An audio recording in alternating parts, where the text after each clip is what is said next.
अस्सलाम वालेकुम स्टूडेंट। हम ये जो लेक्चर सीरीज़ है हम देख रहे हैं, इस लेक्चर में ग्राफ थ्योरी के रेलिवेंट और ग्राफ थ्योरी जिसमें हम लोग डिस्क्रीट मैथमेटिक्स के पॉइंट ऑफ व्यू से, तो आप याद रखें कि जो हमने पीछे देखा है कि बाईपार्टेट ग्राफ देखा, अब हमारा है कि कंप्लीट बाईपार्टेट ग्राफ क्या होता है। तो दो तरह के ग्राफ होते हैं, एक को हम कहते हैं खाली बाईपार्टेट ग्राफ और एक होता है कंप्लीट। दोनों में डिफरेंस ये होता है स्टूडेंट के जो अगर जैसे VG1 VG2 से मिला हुआ हो और उसको हम कहते हैं कि बाईपार्टेट है। लेकिन अगर जैसे आप यहाँ देख रहे हैं कि यहाँ VG1 है, ये जो पहले वाला हिस्सा है VG1, दूसरा VG2, लेकिन हर एक पॉइंट जो है वो दूसरे के साथ मिला हुआ है, हर एक वर्टेक्स जो है वो दूसरे से मिला हुआ है और आपस में इनका कोई मिलाप नहीं है। तो इसलिए इसको हम कहते हैं कंप्लीट बाईपार्टेट, जिसमें क्या होता है कि आपके पास यानी कि ये जो पॉइंट है पहले वाला ये दोनों के साथ मिला हुआ है, दूसरे वाला पॉइंट भी दोनों के साथ मिला है और तीसरा भी दोनों के साथ मिला हुआ है। यानी कि जो लेफ्ट से राइट आ रहे हैं, और याद रखें कि ये दोनों साइडों पे सेम प्रोसेस होना चाहिए, यानी ये इधर मिला हो और इधर वाले भी उधर सबके साथ मिले हों, तो इसे हम कहते हैं कंप्लीट बाईपार्टेट ग्राफ। इसमें लिखने का तरीका होता है, इसे KMN लिखते हैं और ये है ए बाईपार्टेट ग्राफ। यहाँ से आप देख रहे हैं is the complete bipartite graph KMN if every vertex in VG1 is joint to a vertex in VG2 and conversely, और उसका कन्वर्स भी हो, मीन आप दाएं से बाएं आए या बाएं से दाएं आए, दोनों साइडों पे वो मिले हुए हों, तो इसको हम कहते हैं कंप्लीट बाईपार्टेट ग्राफ। अब स्टूडेंट हमारा जो क्वेश्चन है यहाँ पे वो है कनेक्टेड ग्राफ की भी बात करने लगे हैं। तो स्टूडेंट कनेक्टेड ग्राफ क्या होता है, नाम से ही जाहिर है कि आपस में जुड़ा होना, और लेकिन मीनिंग आपने अच्छे से क्लियर करने की कनेक्ट का मतलब क्या है। यहाँ पे एक graph is connected if every pair of vertex, यानी कि हर जोड़ा pair of vertex can be connected by a path, वो किसी न किसी पाथ से कनेक्ट हो। दूसरा पॉइंट है each connected sub graph a non connected graph G is called a component of G, तो उसको हम कहते हैं ये कंपोनेंट ऑफ G है। अब आप ये करेंगे, देखें आपने क्या किया कि यहाँ पे जो पहला पॉइंट है आप उसको अगर नजरसानी करें तो ग्राफ इज कनेक्टेड, पहली बात है ग्राफ कनेक्टेड होगा कि कब होगा, if every pair of vertex, आप हर पेयर ऑफ वर्टेक्स को ले लें, every pair of vertexes pair जो भी जोड़ा ले लें, can be connected by a path, वो किसी पाथ से कनेक्ट हों। अब गौर करें तो जैसे मैंने ये दो ले लिए, मतलब ये दोनों आपस में जुड़े हुए हैं, तो इसको अगर आप गौर से देखें तो ये एक इसके साथ इस तरह जुड़े हुए हैं, ये एक अलग से एक बिल्कुल कंप्लीट पाथ बना रहा है। यानी कि आप ये देख रहे हैं, ये हम आगे जाके तो हम इसके अंदर पाथ और इन चीज़ों की डेफिनेशन भी देखेंगे। और तो यहाँ पे हमारे पास है एक दूसरे के साथ ये क्या है, कनेक्ट हैं। आप किसी भी पार्ट को यानी एक हिस्से को तोड़ें और आप उसको ब्रेक करके देखें तो वो वर्टेक्स जो है एक दूसरे से जुड़े हुए आपको नजर आएंगे। तो सबसे पहले चूंकि ऊपर पाथ का जिक्र हुआ, आपको पाथ की समझ हुई तो आप समझ जाएंगे कि पाथ के मीनिंग यहाँ पे क्या लिए जाते हैं। पाथ और साइकिल से क्या मुराद होता है, देखें पाथ ऑफ आ लेंथ है, यहाँ पे 7 दी हुई है और पाथ ऑफ लेंथ 9 है। आप गिने क्या 7 लेंथ है, तो यहाँ से यहाँ तक जो इसकी लेंथ है वो 1 हो गई, ये 2 है, 3 हो गई लेंथ, यहाँ पे आके तो लेंथ 4 है, यहाँ पे भी एक छोड़ दी मैंने 5 है, यहाँ पे 6 है और ये 7 है। तो अब आपको पता है कि ये जो जहाँ से एज अपनी जगह बदलता है, यानी कि यहाँ पे जो एज है आपका वो यानी एक इधर जा रहा है एक इधर है, तो इसका मतलब है ये अलग पाथ है और ये एक और पाथ है, यानी कि एक एज के साथ दोनों पाथ मौजूद हैं। अब याद रखें कि यहाँ पे जो हमारे पास पॉइंट है उसका सिर्फ एक ही पाथ जा रहा है, उससे एक ही पाथ जा रहा है, लेकिन बाकी जो पहला और आखिरी जो पॉइंट हैं उनमें से एक ही पाथ जा रहा है, लेकिन हर वर्टेक्स में से दो दो पाथ हो रहे हैं। अच्छा ये क्या, पाथ ऑफ लेंथ 7 है और ये साइकिल ऑफ लेंथ 9 है। अच्छा साइकिल ऑफ लेंथ 9 को आप काउंट करें तो ये 1 हो गया, फिर ये 2 है, ये 3 है, यहाँ पे जाके 4 है, 5 है, 6 है, यहाँ पे 7 है, 8 और 9, जो पहले काउंट करते हैं उसको नहीं काउंट करते। तो अब इसकी जो मुख्तलिफ लेंथें मिलके बना हुआ है ये 9 हैं, कहते हैं 9 पार्ट्स हैं, जो कि इसको हम साइकिल पढ़ते हैं क्योंकि ये जहाँ से शुरू होता है उसी वर्टेक्स पे आके एंड होता है। तो दो डिफरेंट चीज़ें आपने देखी हैं, एक पाथ है और एक साइकिल है। पाथ में भी जो वर्टेक्स के लिहाज से ऊपर आपने देखा है, नीचे जाके देखें तो हम यहाँ पे बात करें तो यहाँ बात हो रही है ऑयलर साइकिल की।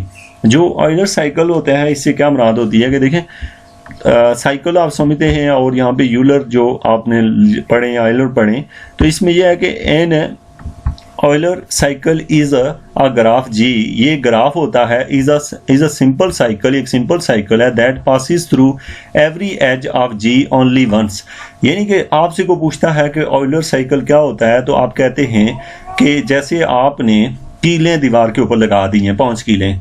अब उसके साथ आप धागा बांधें तो एक दफ़ा धागा उसके ऊपर लपेटें, लपेट के ना एक को दूसरे के साथ, दूसरे को तीसरे के साथ जोड़ें तो धागा एक ही दफ़ा गुजर के जाए। मीन ये ना हो कि वापसी पे लौटे। जैसे आप बुक सिलाई करते हैं तो एक सुराख में से अगर धागा 2 बार गुजरेगा तो फिर वो आइलर पाथ नहीं होगा, एक सुराख में से एक ही दफ़ा गुजरना चाहिए। तो यहाँ पे हमारे पास है, मैं फिर इसकी डेफिनेशन बताता हूँ आपको।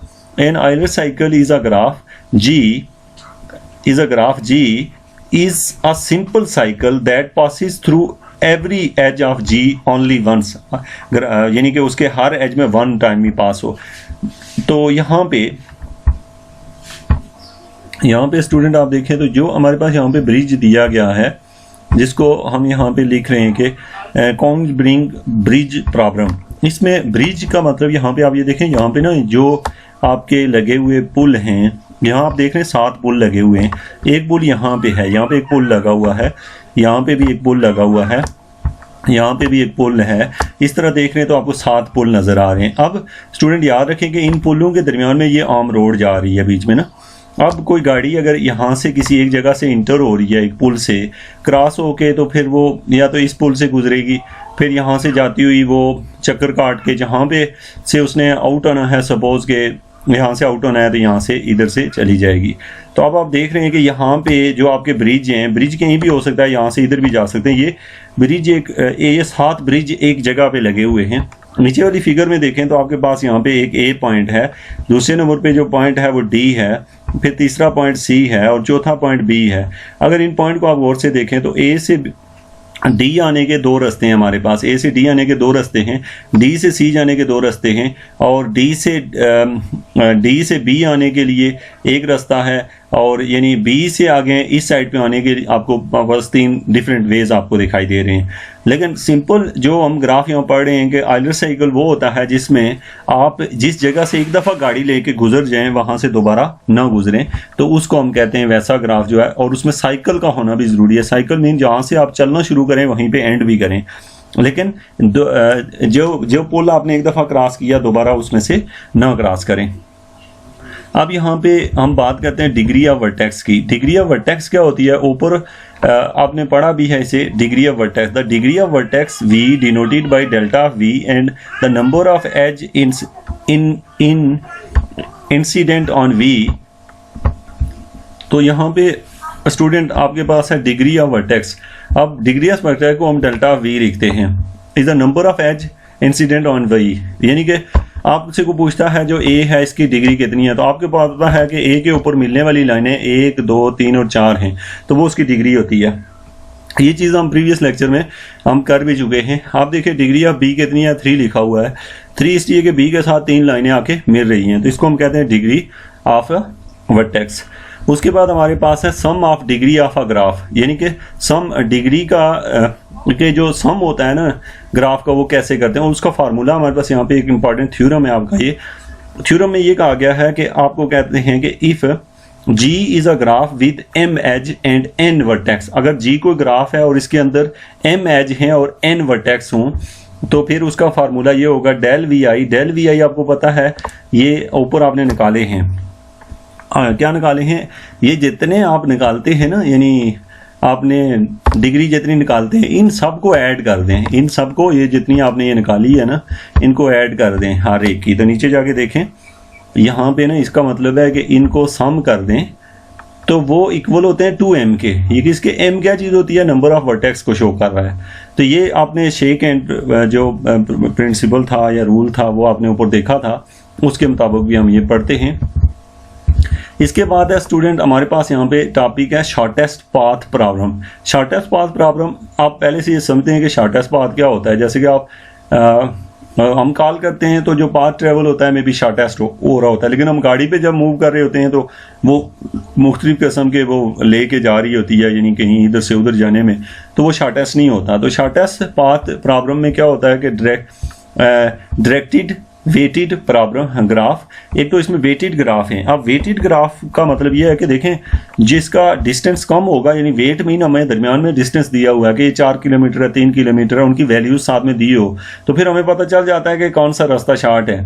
तो वो आप कहते हैं कि ये जो है ना शॉर्टेस्ट पाथ है। जैसे आप गूगल कर रहे होते हैं और आप गाड़ी पे ट्रैवल कर रहे होते हैं, तो आपको पता है कि आप मोबाइल से देख लेते हैं कौन से रास्ते से कम टाइम लगता है। तो यहाँ पे पहला जो पॉइंट है वो है डायरेक्टेड वेटेड ग्राफ का, कि ग्राफ आपको एक तो वेटेड दिया होगा, वेटेड मीन उनकी कीमतें दी होंगी साइडों की। फिर path length is sum of weightage of edge on path. अच्छा, जो पाथ लेंथ है वो क्या है, सम ऑफ वेट्स, जितने वेट्स हैं हम उनको ऐड कर सकते हैं। ये पॉइंट मैं आपको क्लियर करवाता हूँ। तो vertex eight which the path begin is the source vertex, जहां से आप चलना शुरू करते हैं उसको हम सोर्स वर्टेक्स कहते हैं। जैसे कि आप यहाँ देखें हमने कलर किया 0 से, सपोज हम चलना शुरू कर रहे हैं तो इसको हम कहते हैं सोर्स वर्टेक्स है। The vertex eight which the path and is called the destination vertex. तो वो आपकी डेस्टिनेशन कहलाती है जहां आप जाना चाहते हैं। तो जहां से आप शुरू करते हैं उसको आपका नाम दे देते हैं, क्या नाम देते हैं उसको, जहां से, तो उसको हम कहते हैं सोर्स वर्टेक्स है। तो जहां पे एंड करते हैं उसको हम डेस्टिनेशन वर्टेक्स कहते हैं। तो फिर बाकी आपने जाना है, सपोज आपने 0 से, मैं एग्जांपल दे रहा हूं, आपने 9 पे जाना है। आप 0 पे 9 पे जाने के लिए आप 0 से 5 जा सकते हैं, 5 से 9 जा सकते हैं। लेकिन आप देखें अगर 0 से 5 पे जा रहे हैं आप 5 वाले पे, तो ये आपका टोटल बन जाता है 5 और 4 9। लेकिन अगर आप दूसरे रास्ते जाते हैं, यहाँ 3 है यहाँ 6 है, तो फिर भी 9 बनता है। तो it mean you have both choice कि आप दोनों से जा सकते हैं 9 के ऊपर, क्योंकि वेट के लिहाज से दोनों सेम आपको रिजल्ट दे रहे हैं।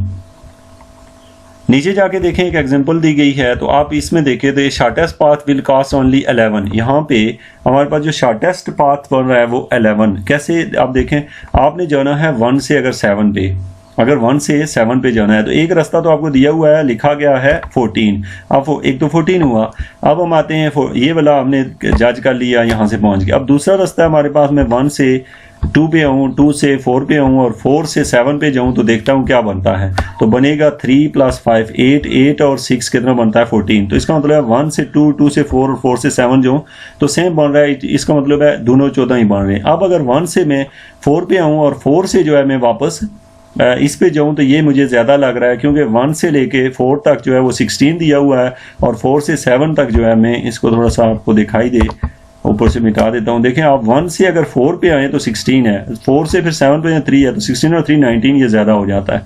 अब पाथ है हमारे पास, अगर हम 1 से 3 पे जाएं तो 2 हो गया, 3 से 5 पे जाएं तो 3 और 2 5, और 5 से फिर 7 पे जाएं तो ये बन जाता है 15, 15 बन गया।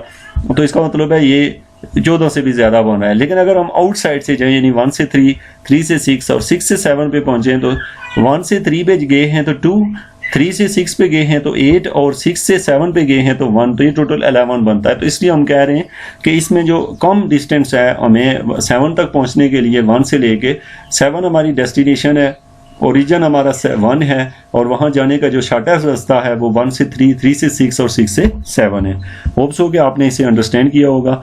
बाकी जो है इसको हम चैप्टर को कंटिन्यू करेंगे नेक्स्ट लेक्चर में। Thank you very much.